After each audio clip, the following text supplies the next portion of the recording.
Hello friends, welcome to my YouTube channel Gargi Education. तो friends, आज हम BA semester first basic concept ideas in education यानी शिक्षा की मूलभूत संकल्पना एवं विचार का चैप्टर नंबर फर्स्ट पढ़ रहे थे। तो आज हम पढ़ेंगे शिक्षा एक प्रक्रिया के रूप में, यानी शिक्षा का प्रोसेस, यानी शिक्षा की प्रक्रिया क्या क्या है, यानी शिक्षा पहले क्या थी और अब कैसे शिक्षा की प्रक्रिया चेंज होती गई, यानी शिक्षा की प्रणाली में बदलाव आता गया, यानी शिक्षा को देने के तरीके में। जैसे हम सीधी सरल भाषा में बोलेंगे, शिक्षा को देने की तरीके की प्रणाली में बदलाव आता गया।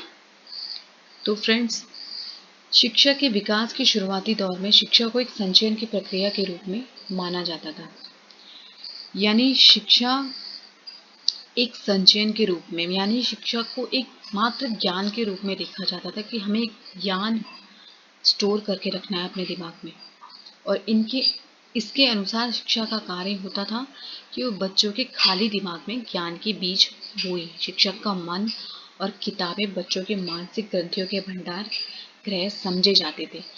अब फ्रेंड्स देखो, पहले ज़माने में क्या होता था, यानी बहुत ही पुराने समय में प्रिंटिंग प्रेस या कुछ भी ऐसी चीज़ें नहीं होती थी कि हम बुक्स छाप रहे हैं या बच्चों को बुक्स मिल रही हैं, यानी हम अपने वेद शास्त्रों का ज्ञान लेते थे जो हमारे महापुरुषों ने, ज्ञानियों ने जो लिखे थे, और हम कोई भी शिक्षा वैसे प्राप्त करते थे हम गुरु और शिष्य के माध्यम से। यानी पुराने समय में जैसे आप देखते हैं कि हमने सुना होगा, ये अभी भी शायद होते होंगे गुरुकुल वगैरह, जिसमें शिष्य और जिसमें शिष्य कैसे शिक्षा प्राप्त करता था, गुरु के माध्यम से, यानी गुरु बोलता था और हम सुनते थे। जैसे आपने संस्कृत की कक्षा में भी ध्यान दिया होगा कि कैसे हम श्लोक आगे से गुरु बोलता है और हम सुनते हैं, और हम उसको कंठस्थ करते थे, अपने दिमाग में स्टोर करके रखते थे। तो ये क्या था, ये एक शिक्षा का ऐसी प्रक्रिया थी जो पहले के ज़माने में बच्चों को ज्ञान के लिए, बच्चों के खाली दिमाग को भरने के लिए, बच्चों के नैतिक विकास के लिए, उनके व्यक्तित्व के निर्माण के लिए होती थी। उसके बाद शिक्षा की जो प्रक्रिया में धीरे धीरे बदलाव आता गया, यानी शिक्षा को किस प्रक्रिया के रूप में देखा गया, शिक्षा का प्रोसेस कैसा हुआ, फिर चेंज होते गए। जैसे जैसे पहले अगर संचयन की प्रक्रिया माना जाता था, तो अब क्या है, वयस्क जीवन की जिम्मेदारियों की प्रक्रिया।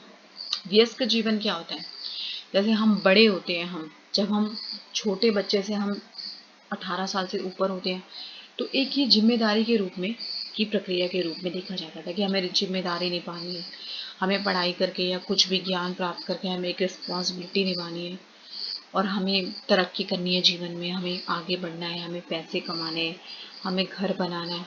तो ये एक ऐसी प्रक्रिया थी जो निरंतर चलती चली गई। ठीक है, तो शिक्षा को मात्र केवल ज्ञान नहीं, अपितु उसको एक तरक्की, विकास और जीवन को सही दिशा देने की प्रक्रिया और समाज सोशलाइजेशन जिसे हम बोलते हैं।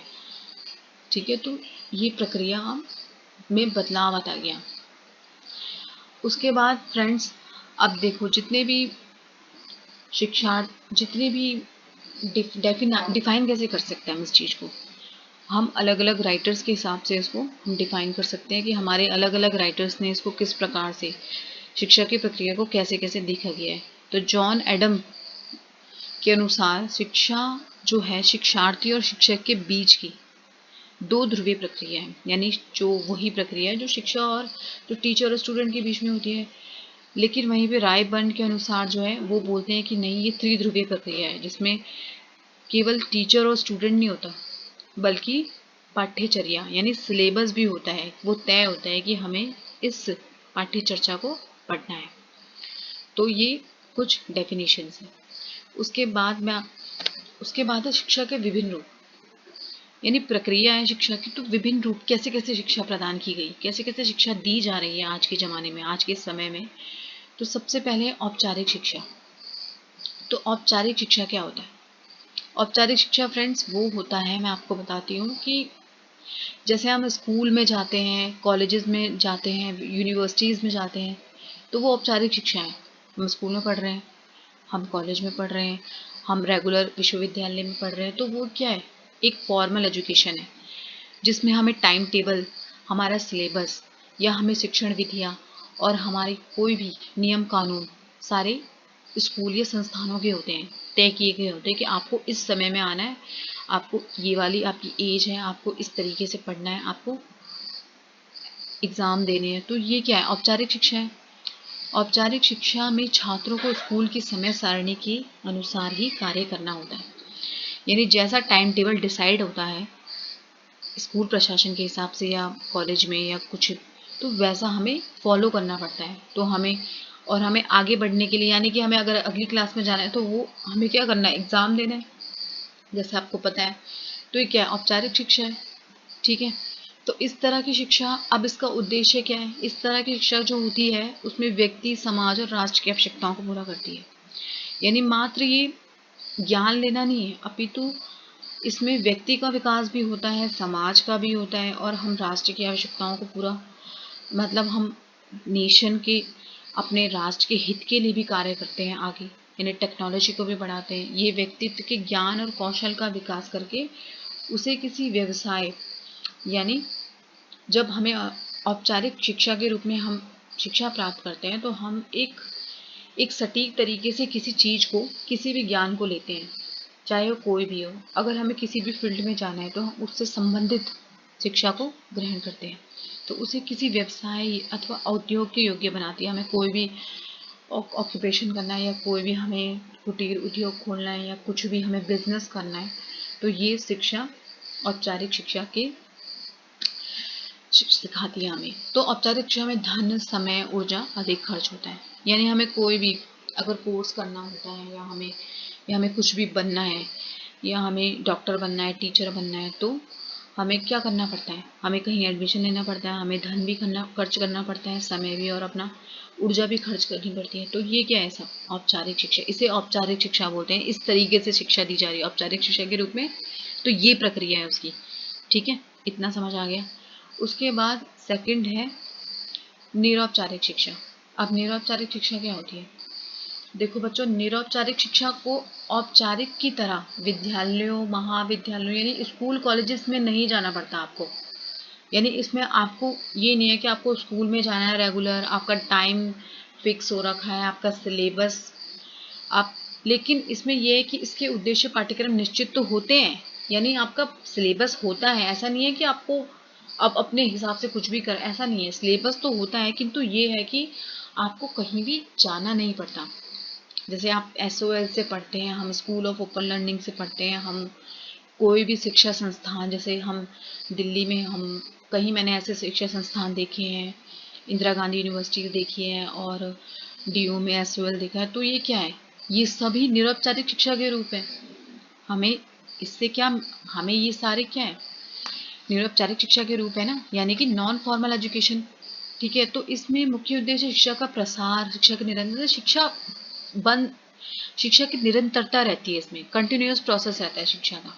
ठीक है, कि शिक्षा आपको व्यवस्थित ढंग से, व्यवस्था है शिक्षा की, आपको किसी भी समय में लेनी है, जब आपके पास समय है, जब आपको जिस हिसाब से आपके नियमानुसार।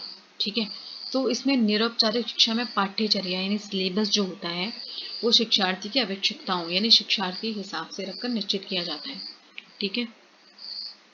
तो इस प्रकार की शिक्षा में क्या होता है? इस प्रकार की जो एजुकेशन होती है उसमें कई प्रकार के शिक्षाओं के गुण होते हैं। इसमें आपको कई तरह के नियम भी होते हैं, लेकिन अनौपचारिक शिक्षा की तरह आज़ादी भी होती है। ठीक है, इसमें आज़ादी भी होती है आपको, क्योंकि जैसे मैंने आपको बताया कि आपको कहीं रेगुलर जाना नहीं पड़ता, तो इसमें आपको आज़ादी होती है कि आपको एक बार एग्ज़ाम देना है। तो पर इसके नियम तथा आज़ादी की सीमाएं भी होती हैं। जैसे आपको पता होगा, जो बच्चे पढ़ रहे हैं उन्हें अच्छी तरीके से पता चल रहा होगा कि निरौपचारिक शिक्षा किस तरीके से होती है। तो इस प्रकार की संस्थाएं मूलतः उन लोगों के लिए होती हैं जो समय पर शिक्षा ग्रहण नहीं कर पाते, यानी कि आपको पहले टाइम नहीं मिला, लेकिन अब शिक्षा ग्रहण करना चाहते हैं, यानी आपने पहले BA नहीं कर पाए या आप ME नहीं कर पाए, किसी कारणवश आप, कुछ भी आपकी मजबूरी हो सकती है, आप जॉब करते हैं, तो ये वही शिक्षा है। यानी आपको ये उसी प्रकार की शिक्षा है निरौपचारिक शिक्षा, कि आप कभी भी इसको ग्रहण कर सकते हैं। यानी कि जो लोग जॉब करते हैं तो जॉब के साथ साथ वो पढ़ना भी चाहते हैं, तो वो निरौपचारिक शिक्षा की प्रक्रिया चुनते हैं कि हमको ऐसे पढ़ना है, ठीक है। तो ये सारे क्या होते हैं, जैसे आप एग्जाम्पल ऐसे प्रौढ़ शिक्षा हो गई, खुली शिक्षा, सतत शिक्षा, तो ये सारे ही निरौपचारिक शिक्षा के उदाहरण हैं कि आपको इस तरीके से शिक्षा प्रदान की जाएगी, ठीक है। तो ये तो निरौपचारिक शिक्षा थी। आखिरी है अनौपचारिक। अब अनौपचारिक क्या होता है, ये देखो, अनौपचारिक शिक्षा यानी इनफॉर्मल एजुकेशन। इनफॉर्मल एजुकेशन मतलब होता है कि इसमें कोई भी आपको योजनाबद्ध नहीं होती है शिक्षा। वह शिक्षा जिसकी ना तो कोई योजना है, ठीक है, कोई प्लान नहीं है, ये प्री प्लान नहीं होता कि हमें ये शिक्षा देनी है इस इंसान को या ऐसे करना है, नहीं कोई निश्चित उद्देश्य है इसका, कोई भी ऑब्जेक्ट या कोई भी सिलेबस तय है या कोई भी शिक्षण विधि है, ऐसे ऐसे पढ़ाना है हमें, तरीके हैं। तो ये क्या है, सारे अनौपचारिक शिक्षाएं, ठीक है। तो यह शिक्षा आकस्मिक रूप से कभी भी सदैव चलती रहती है, हमेशा ही चलती रहती है, यानी जन्म से। जैसे मैंने आपको पहले भी पढ़ाया है कि व्यापक शिक्षा के बारे में बताया था आपको, तो ये आप बोल सकते हैं कि व्यापक शिक्षा का ही रूप है अनौपचारिक शिक्षा, यानी बड़े पैमाने पे शिक्षा ग्रहण करना, कहीं से भी और कैसे भी। यानी ये केवल हम टीचर से ही ग्रहण नहीं करते, हम किसी से भी ये शिक्षा ग्रहण कर सकते हैं, कभी भी, किसी भी टाइम पे और किसी से भी। तो जन्म से मृत्यु तक चलती रहती है और मनुष्य को सबसे ज़्यादा प्रभावित करती है। यानी ये शिक्षा केवल ऐसी शिक्षा नहीं होती कि हम ज्ञान ले रहे हैं किसी चीज़ का, या सही और गलत का, या कुछ भी, या हम उद्योग धंधे खोलने के लिए हम ज्ञान ले रहे हैं, या हम कोई कोर्स कर रहे हैं, हम प्रमाण पत्र। तो ये ऐसी शिक्षा होती है जो मनुष्य के व्यक्तित्व का निर्माण भी करती है, उसे एक सोशल भी बनाती है, यानी समाज में उठने बैठना, तो किस तरीके से हमें अपना विकास करना है, अपने व्यक्तित्व का, अपने चरित्र का निर्माण करना है। तो ये अनौपचारिक शिक्षा की प्रक्रिया के रूप में ही आता है। तो बच्चों की, जैसे कि बच्चों के प्राथमिक शिक्षा भी अनौपचारिक तरीके से ही आपको घर में शुरू होती है। यानी कि जब बच्चा छोटा होता है, जैसे आपको पता होगा कि बच्चे 3 साल के बाद स्कूल जाते हैं, किंतु 3 साल तक क्या होता है, वो अपने घर में ही सीखते हैं कुछ ना कुछ, है ना। ऐसा तो नहीं है कि 3 साल तक वो कुछ भी नहीं सीखते, उन्हें कुछ नहीं सिखाया जाता, वो सीधा स्कूल जाते हैं और बस पढ़ना शुरू कर देते हैं ABCD। यानी उन्हें अनौपचारिक तरीके से कुछ ना कुछ सिखाया जाता है, अच्छा या बुरा भी अच्छा सिखाया जाता है, बुरा देखते हैं तो बुरा भी सीखते हैं। किंतु उन्हें सिखाते, जैसे हमारे बड़े हमें क्या सिखाते हैं, हमें कि बच्चों को पहले खाना कैसे खाते हैं, बच्चों देखो बड़ों को नमस्ते करते हैं। तो ये सब क्या है, अनौपचारिक शिक्षा है। हम किसी स्कूल कॉलेज की ज़रूरत नहीं है इसको प्राप्त करने के लिए। यानी हमें कोई ना कोई हमसे बड़ा, या हमारा कोई भी व्यक्ति, हमसे छोटा भी हो सकता है वो, जो हमें कुछ भी सीख दे सकता है, तो वो सब अनौपचारिक शिक्षा के अंदर ही आते हैं। उसके बाद वह अपने संपर्क में आए नए व्यक्तियों तथा वातावरण में अनौपचारिक तरीके से कुछ ना कुछ सीखता रहता है। यानी बच्चा पहले तो सीखता ही है, किंतु बाद में भी जब वो नए वातावरण, नए एनवायरनमेंट में ढलता है, नए नए इंसानों के साथ जाता है, तो तभी भी वो कुछ ना कुछ अनौपचारिक तरीके से, इनफॉर्मल तरीके से कुछ ना कुछ सीखता रहता है। यानी ओवरऑल देखा जाए तो ये व्यक्ति के व्यक्तित्व का निर्माण, यानी उसकी पर्सनैलिटी डेवलपमेंट या उसके करेक्टर को सटीक तरीके से उजागर करती है, यानी उसे निखारती है। तो ये थे अनौपचारिक शिक्षा। यानी मैंने आपको आज शिक्षा की प्रक्रिया और शिक्षा के विभिन्न रूपों के बारे में बताया, ठीक है। तो वीडियो यहीं तक थी। तो आई होप आपको वीडियो अच्छी लगी होगी। तो प्लीज़ चैनल को लाइक, शेयर एंड सब्सक्राइब ज़रूर करना। और अब हम नेक्स्ट वीडियो में मिलेंगे, तब तक के लिए धन्यवाद।